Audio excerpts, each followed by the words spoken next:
So today we're going to be looking at mass to mass conversion. So going from grams of A to grams of B.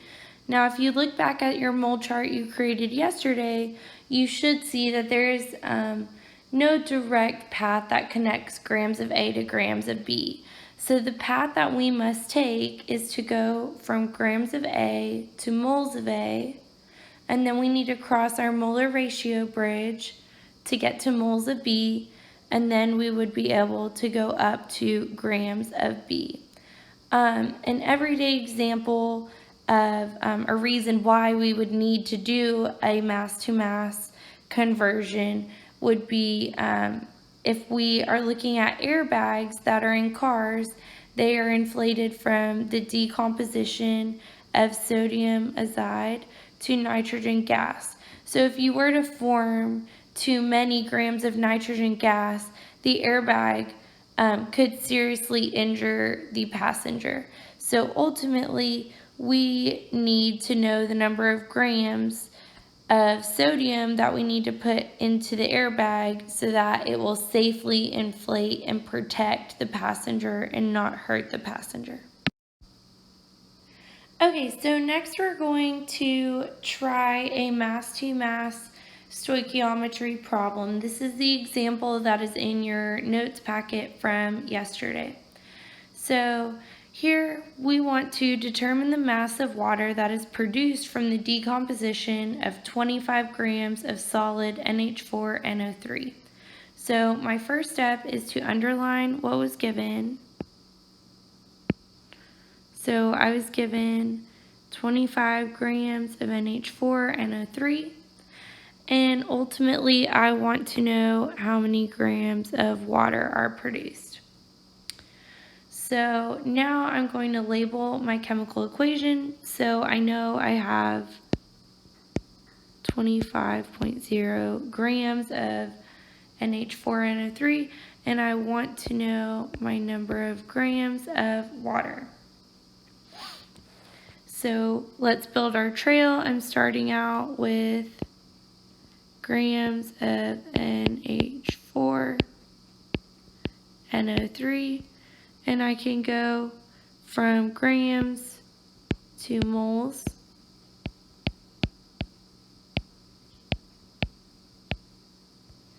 Next, I will convert to moles of water. And then lastly, I can convert to grams of water. So this railroad track will be pretty long, but we definitely can do it. So our amount that was given, that 25 grams, will go in my top box.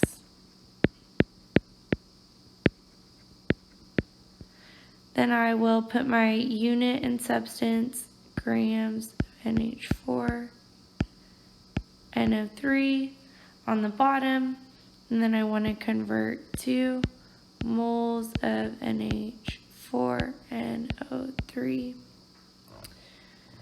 Whatever is on top must go on the bottom. And then I want to convert to moles of water. Moles of water, grams of water.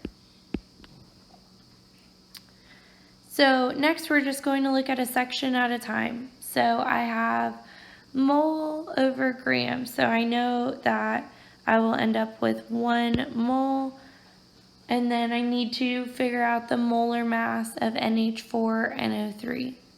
So I have nitrogen, I have 4 hydrogen, nitrogen, and then 3 oxygen. So we're going to do 14.01 grams of nitrogen. 4 hydrogen weigh 4.04 grams. Another nitrogen would be 14.01 grams. And then 3 oxygen weigh a total of 48 grams because they weigh 16 grams apiece. I add these up to get a total molar mass of 80.06 grams.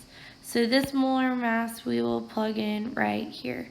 So 80.06 grams. Next we have a mole over a mole, so I know I need to go look at my balanced chemical equation. And in front of water I have a coefficient of 2.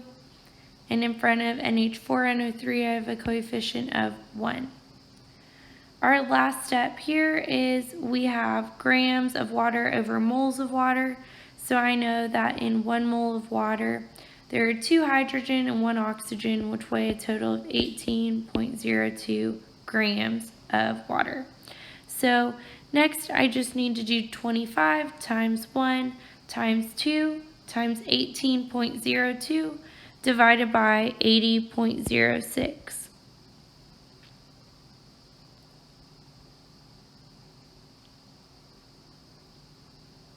Once you get that math done, hopefully you got an answer of 11.3 grams of water.